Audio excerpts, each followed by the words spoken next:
नरेंद्र मोदी ने तीसरी बार प्रधानमंत्री पद की शपथ लेकर जो इतिहास रचा वो यूं ही संभव नहीं हुआ है।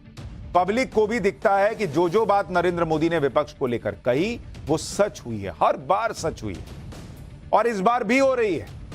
नरेंद्र मोदी ने पहले ही कहा था कि इंडी गठबंधन के पास न सोच है, न विजन है, न देश को चलाने का ब्लूप्रिंट है। और अब ममता बनर्जी से लेकर राहुल गांधी तक का मॉडल जैसे जैसे फेल होता दिख रहा है, नरेंद्र मोदी की एक एक बात सच साबित होती दिख रही है।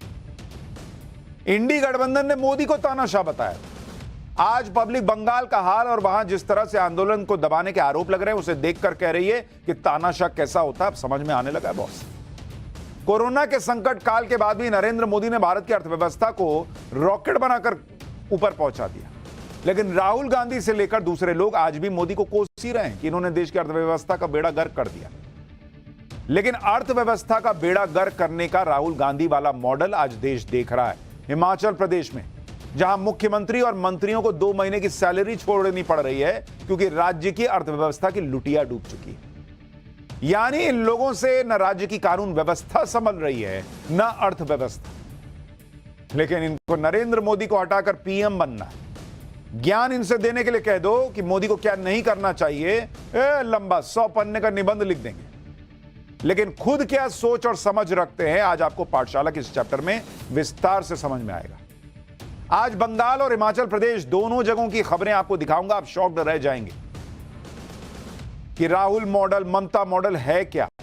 लेकिन सबसे पहले बंगाल की बात कर लेते हैं। बंगाल मॉडल को लेकर तो देश भर में सवाल खड़े हो रहे हैं। बंगाल में कोलकाता केस को लेकर लगातार प्रोटेस्ट चल रहा है। 2 दिन से बड़े प्रोटेस्ट हो चुके हैं जो पूरे देश ने देखे। वहां किसी को पुलिस प्रशासन पर भरोसा नहीं है, किसी को कानून व्यवस्था पर भरोसा नहीं है, आरोप लगा। लेकिन ममता बनर्जी धमकाने में जुटी हैं कि अगर उनकी कुर्सी को हाथ लगाया तो देश में आग लगी। जबकि कानून व्यवस्था का हाल यह है कि राष्ट्रपति को बोलना पड़ गया। राज्यपाल दिल्ली आकर राष्ट्रपति से मिल चुके। राज्यपाल अब गृह मंत्री से मिलने वाले हैं। राज्यपाल, बड़ी खबर आपको बता रहा हूं, बंगाल के राज्यपाल दूसरी बार दिल्ली आ चुके हैं और कल उनकी अमित शाह से मुलाकात है। यह मुलाकात इसलिए अहम है क्योंकि कई दिनों से यह बड़ी चर्चा चल रही है कि बंगाल में राष्ट्रपति शासन लगा देना चाहिए। हो सकता है कि कल राज्यपाल जब गृह मंत्री से मिलें तो उन्हें बंगाल के ताजा हालात के बारे में जानकारी मिलेगी और हो सकता है कि इसी आधार पर कोई बड़ा फैसला हो जाए। और बंगाल में राष्ट्रपति शासन का काउंटडाउन क्या शुरू हो चुका है, यह सवाल ऐसे ही खड़ा नहीं हो रहा। हालांकि बंगाल को लेकर क्या फैसला होगा यह अभी कुछ क्लियर कट नहीं कहा जा सकता क्योंकि कई तरह के कानूनी और राजनीतिक पेंच भी हैं, लेकिन माहौल लगातार वैसा ही बन रहा है। आज बंगाल बीजेपी के नेता पश्चिम बंगाल के राज्यपाल से मिले और इस मुलाकात में कोलकाता केस से जुड़ी सारी घटनाओं और जिस तरह से ममता बनर्जी ने प्रोटेस्ट को लेकर जवाब दिया वो सारी बातें राज्यपाल को बताई गई।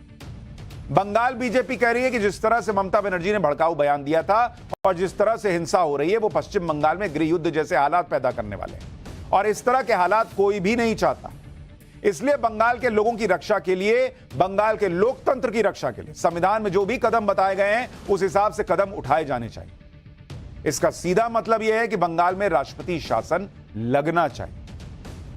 अब राज्यपाल जब दिल्ली पहुंच रहे हैं, गृह मंत्री से मुलाकात करने वाले हैं, तो जाहिर है कि इन सारी बातों का भी जिक्र होगा और यह भी चर्चा हो सकती है कि बंगाल के जो हालात हैं जिस पर राष्ट्रपति तक कह चुकी कि बस बहुत हो गया, उन हालात में संविधान के दायरे में क्या किया जा सकता है।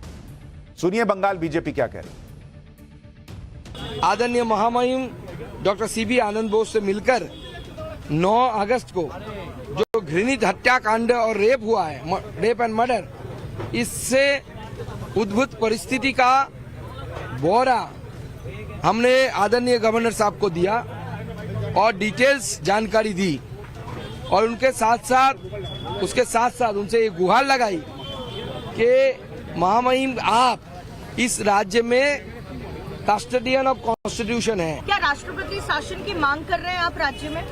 देखिए, आज महामहिम राज्यपाल को हमने बोला है, पूरी ब्यौरा दिया है और हमने उनसे गुहार लगाई है कि बंगाल में डेमोक्रेसी को बजाय रखने के लिए, बंगाल में कॉन्स्टिट्यूशन को जिंदा रखने के लिए जो करना चाहिए वो गवर्नर साहब करें।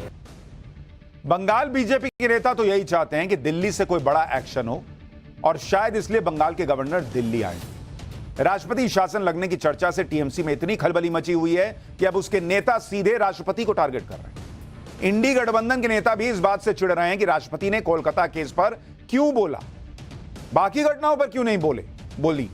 एक बार सुनिए टीएमसी और कांग्रेस के नेता क्या क्या कह रहे हैं राष्ट्रपति को लेकर। मैडम, आप देश का प्रेसिडेंट है, आज आप भाजपा का लीडर नहीं है, तो आज आपको स्टेटमेंट आ रहा है, लेकिन बदलापुर के बाद, उन्नाव के बाद, साक्षी मालिक के बाद किधर थे आप? जब साक्षी मालिक और हमारा लड़की लोगों ने गोल्ड मेडलिस्ट रास्ते में मूवमेंट कर रहे थे, पुलिस भी टॉर्चर किया, तो तब आपका दिल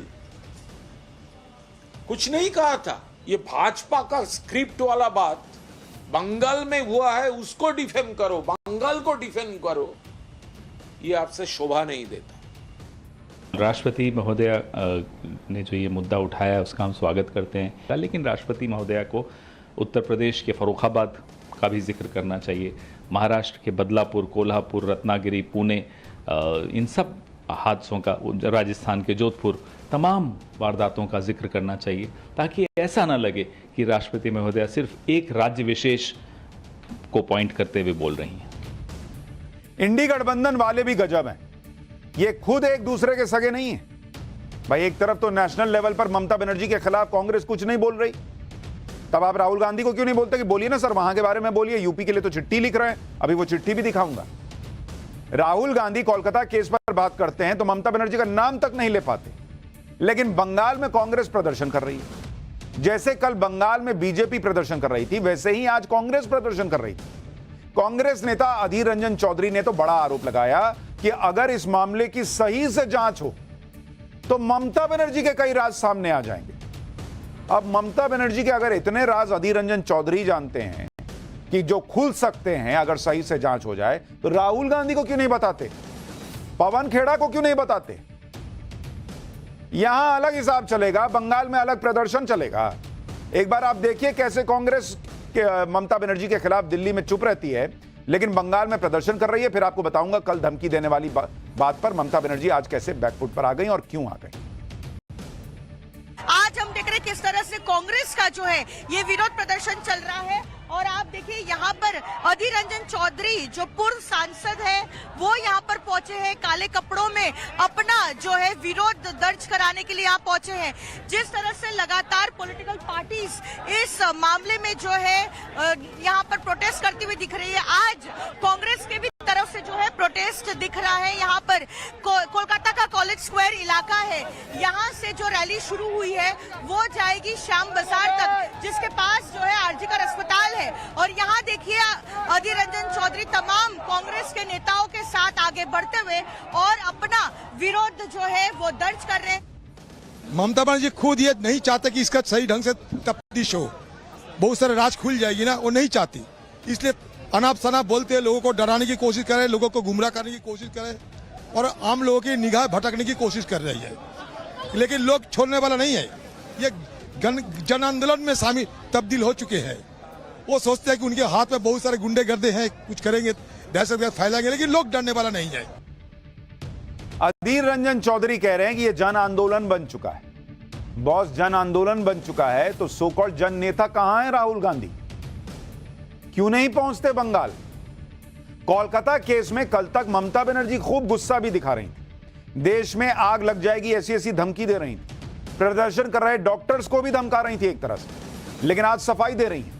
सोशल मीडिया पोस्ट पर ममता बनर्जी ने कहा कि मीडिया में उनके बयान को गलत तरीके से पेश किया जा रहा है। वो तो ये साफ करना चाहती हैं कि उन्होंने डॉक्टर्स या उनके आंदोलन के खिलाफ कुछ कहा ही नहीं। ममता बनर्जी ने कहा कि वो उनके आंदोलन का समर्थन करती हैं, उनका आंदोलन सच्चा है। ममता बनर्जी कह रही हैं कि उन्होंने कभी डॉक्टर्स को नहीं धमकाया, उन्होंने सिर्फ बीजेपी के खिलाफ बोला है। लेकिन बीजेपी ममता बनर्जी के कल के बयानों के वीडियो जारी करके यह बता रही है कि कैसे ममता बनर्जी कल विरोध प्रदर्शन करने वाले डॉक्टर्स को धमका रही थी, कैसे ममता बनर्जी ये बता रही थी कि अगर प्रदर्शन करने वाले डॉक्टर्स के खिलाफ एफआईआर हो गई तो उनका करियर खराब हो जाएगा। और धमकाना डराना किसको कहते हैं? सुनिए बीजेपी नेता शुभेंदु अधिकारी ने ममता बनर्जी का वीडियो जो ट्वीट किया और दावा किया कि ममता बनर्जी ने डॉक्टर्स को धमकाया है, उसमें क्या है? আমি আপনাদের কথা দিচ্ছি, আমি আজকে মিটিং করছি, আজ পর্যন্ত বলছি আমরা কোনো ব্যবস্থা নিইনি। আপনারা আন্দোলন করেছেন, আমি কোনো ব্যবস্থা আপনাদের বিরুদ্ধে নেব না। কারণ আমি যেহেতু মনে করি আপনাদের দুঃখ থাকতে পারে, অভিমান থাকতে পারে, ক্ষোভ থাকতে পারে, আপনারা বিচার চাইছেন, কিন্তু এবার আস্তে আস্তে জয়েন করুন, এবার আস্তে আস্তে যোগদান করুন। তা নাহলে সুপ্রিম কোর্ট কিন্তু সেদিন বলেছিলেন এরপর থেকে স্টেট গভর্নমেন্টকে পাওয়ার দেওয়া হলো টু টেক অ্যাকশন। আমি অ্যাকশন নিতে চাই না, তার কারণ আমি চাই ওরা ভালো করে পড়াশুনো করুক। আমি যদি কারোর বিরুদ্ধে এফআইআর করি তার ভবিষ্যৎটা নষ্ট হয়ে যাবে, সে আর কোথাও চান্স পাবে না, পাসপোর্ট পাবে না, ভিসা পাবে না। আমি যদি কারোর বিরুদ্ধে লিগালি অ্যাকশন নিই সে বিচার পাবে না, সে মনে রাখবেন তার জীবনটা পুরো নষ্ট হয়ে যাবে। अब बीजेपी यही पूछ रही है कि और डराना धमकाना क्या होता है? जो कह रही हैं कि मैं एफआईआर करना नहीं चाहती हूं, नहीं तो करियर खराब हो जाएगा, वीजा वगैरह नहीं मिलेगा, इसी को तो इनडायरेक्टली डराना धमकाना कहते हैं।